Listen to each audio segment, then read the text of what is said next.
Yo, what's happening, all? It's been a minute. Happy 2025. This is the first video I've done this year on this channel. The Imperial Riff Lord signing on for episode 13 of the History of the Guitars. This is Blood of Emeralds.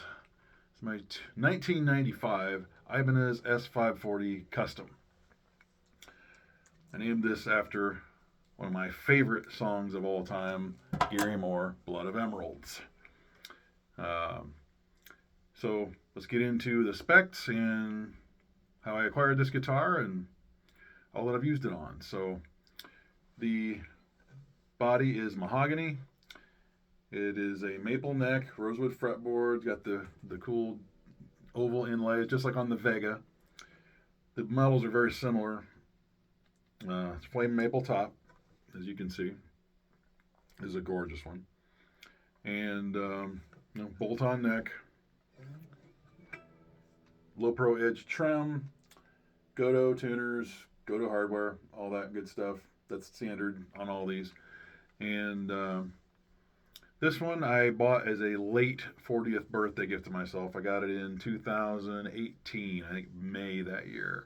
And I was driving, actually, I was in an Uber on my way to a meetup event in LA.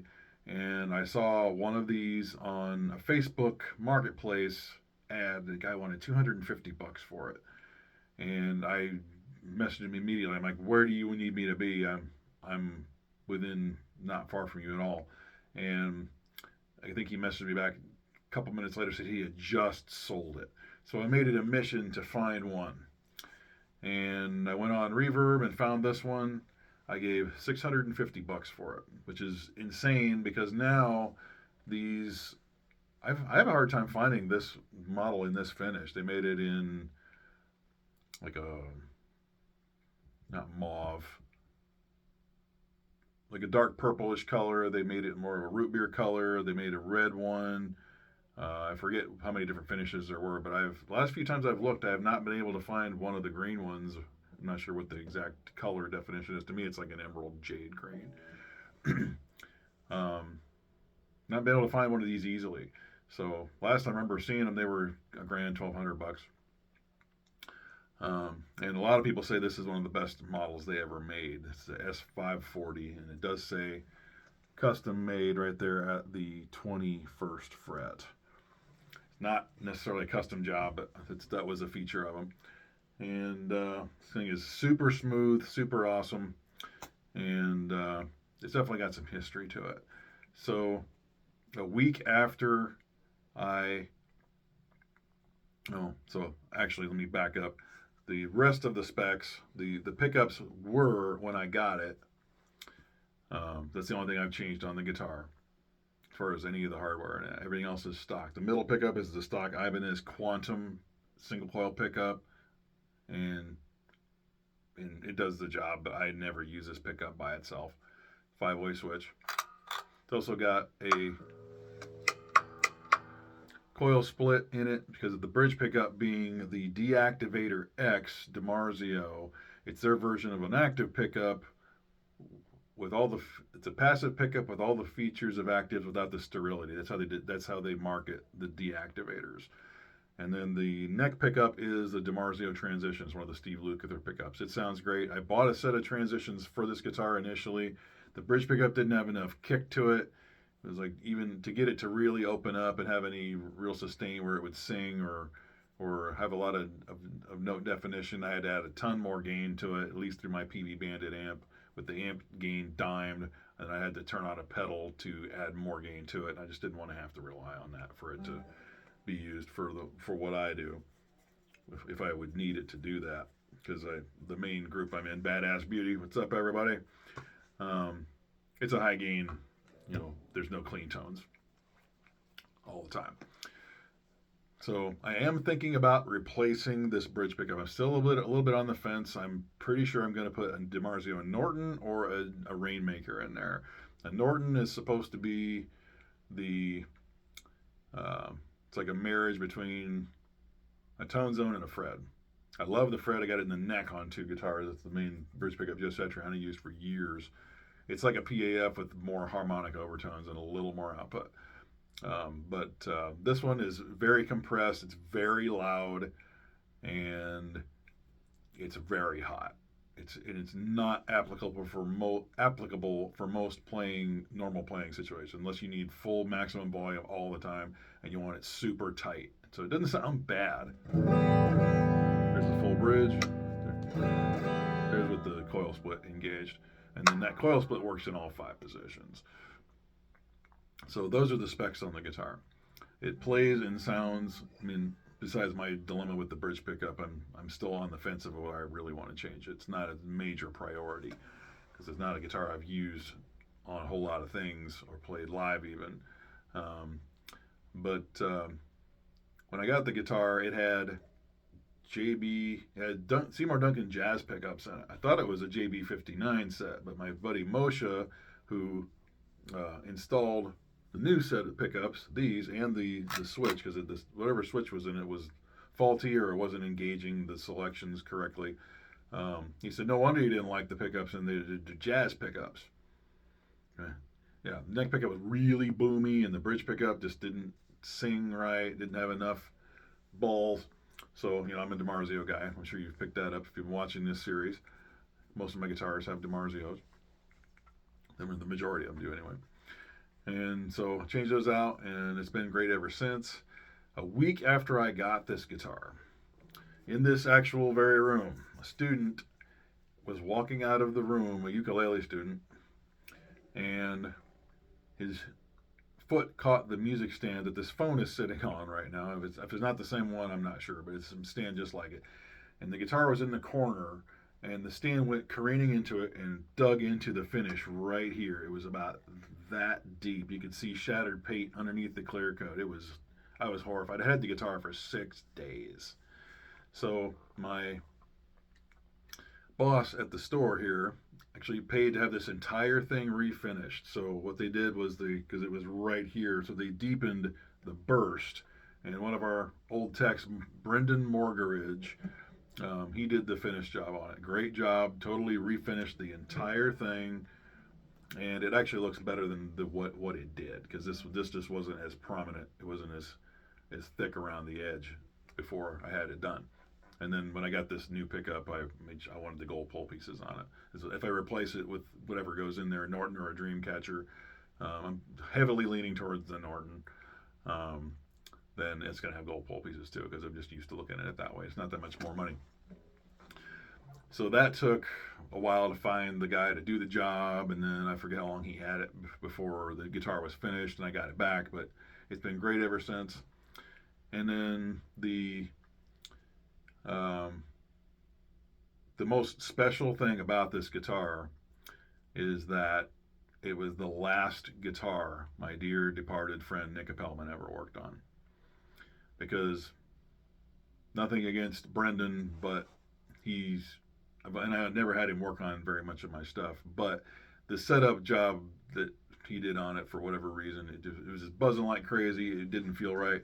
And Nick was the best tech I ever knew after Moshe. Because, well, Moshe is the best tech I know now. I know a lot of great techs, but if I want something done without any, I can't say he's the only guy who can do stuff without any question of whether it's going to be done right. I can think of 4 techs right now that I know: Josie, Alex, Ben, Ryan, Moshe. 5 who do exceptional work, and I've had all of them work on guitars over the years. So I trust any one of those guys to do anything. But Moshe, out of all 5 of those, I've known the longest, and I know that there's damn near nothing he can't fix. And if he can't, he will tell you. And any one of them would say that. But anyway, the guitar wasn't right playability wise and intonation and all that until Nick worked on it. And he worked on this and set it up for me right before he went into the hospital, and unfortunately never came home. That was October of 2018. And actually, no, I'm sorry, 2016. No, it was 2018. Wow. Yeah. So this has got the sentimental value for those reasons alone. It's the last guitar Nick ever worked on. And of course, I'm never getting rid of it. It is a really cool guitar. I've not used it on any recordings. I mean, I've used it to do some demos of some riffs and stuff that I recorded with my Spark Positive Grid amp that I'm playing through here into my computer. It's a recording interface as well as a practice amp. Um, and I'm in a new trio that I will likely use this live for. This is a classy, sexy guitar with a amazing singer Noni and Rob, who plays keyboard, bass, and saxophone. I assume he probably plays more instruments than that, but that's just what I know him to be capable of. And he can harmonize, and they're just amazing musicians. So this will probably be seeing a stage sometime because it's too good of a guitar not to get out and play. It's not as perfect as it was when it first got refinished. You can see right underneath there where there's a somehow the paint I can even feel it's not smooth there, is not as flawless as it was when I got it. Of course, it got refinished a bunch of years ago, and then when I got it, it didn't have the backing plate on it. I don't give a shit about that. That is something that a lot of players who acquire these vintage instruments, they have a cow if the backing plate's not in perfect condition, or if it's not the correct size. It's a piece of plastic. I mean, seriously, people, this should not be a thing that anybody gives two shits about. It does not affect the operation of the guitar. I prefer to leave it off there in case I have to adjust anything. I don't have to take the screws out and mess with it. So, I know some of the guitars now have magnetic ones. You don't even have to take the screws out of there. This is also the thinnest neck I have. You can see it's a twig. Although, and I'm not entirely positive.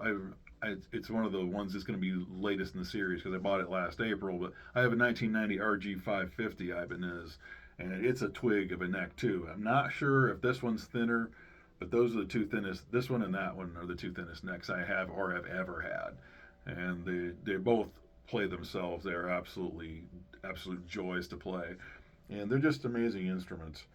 I have 3S models. I have the Vega, this one, and one of actually the newest guitar I have. It's a S Series Prestige 7-string. But the reason why I named this guitar Blood of Emeralds, because, well, it was damaged, so it shed the blood of emeralds, so to speak, because had to have it refinished. And then that song has a lot of personal meaning to me too, because it's a tribute from Gary Moore to Phil Lynott. I just got Gary Moore's. It's called White Knuckles: The Life and Music of Gary Moore. I literally just bought it on Tuesday. He's my favorite guitarist, biggest musical inspiration, and that song itself is one of the most amazing things he ever did. But it also talks about how he was angry and he was sad that his friend was gone, because they're both Irish. So that's one of the reasons I called it Blood of Emeralds. And it reminds me of Nick every time I listen to it. So, because I was angry and sad when he left us, and it still gets to me when I let it. And he was a big part of my life for the short few years I lived with him for 4.5 years, and he was one of the most generous persons I've ever known, and I have a lot of gratitude towards him, even though he's a royal pain in my ass. But he did a lot of great things for me, and will eternally always be grateful to him for that. So there you have it. This is the 1995 S540 Custom Blood of Emeralds. If you can get one of these, I do not discourage anyone from doing so, because they are flat out amazing. The S series, I have a hard time figuring out if I like these or the RGs better. They're all amazing. I don't have any guitars that play bad or aren't comfortable, but I think these, if you want a mahogany bodied guitar that doesn't weigh a ton, has a big tone, and is super, super comfortable, that isn't a Les Paul, because you know how much fun Les Pauls are, because they usually are boat anchors. Then I can't recommend one of these enough. They're very versatile. They sound amazing. They play amazing. The hardware, everything on them is great.